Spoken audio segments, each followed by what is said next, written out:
Imizamo yokugqibela ezikhemsi zabafundi bebanga leshumi zibanjwe kuzo zolishumi elinesibini izithili zephondo. Injongo kubuyisela ixesha eliye lalahleka. Asingobantu banevalo ngenxa yeCovid, asingobantu boyikiselayo babantwana bangangakwazi ukwenza njengoba bekuplaniwe. Ingasikibe nje lo mpazamo ingakhona ingancinci. Kodwa ke ndingatsho kubantu baseMpuma Koloni into yoba silindele into yoba no-80% yena sizakwazi umenza. Abafundi bebanga leshumi baye banyanzeleka ukuba bafunde iiyure ezinde kunesiqhelo, kuquka nempelaveki.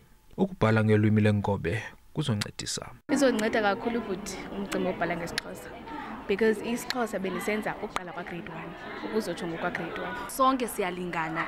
Ngoku abantwana bayasifundiswa ngotishara abafanayo, sihlala kwiiklasi ezifanayo, sifumana ii-notes ezifanayo, yonke into iyafana noba uvela kwesiphi isikolo noba uvela kweliphi ikhaya. Likhona ithemba because notishara esinabo kabajeni bayasincedisa nathi and noko bazise otishara abaninzi, so that's a lot more help for thina. Ngabafundi abasondele ku-80,000 abazobhala ibanga leshumi eMpuma Koloni kulenyanga. Iphondo lijonge impumelelo eku-80%.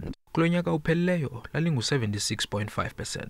Ndingangafuna nweendaba ze-SABC ndiseBhisho kwiphondo leMpuma Koloni.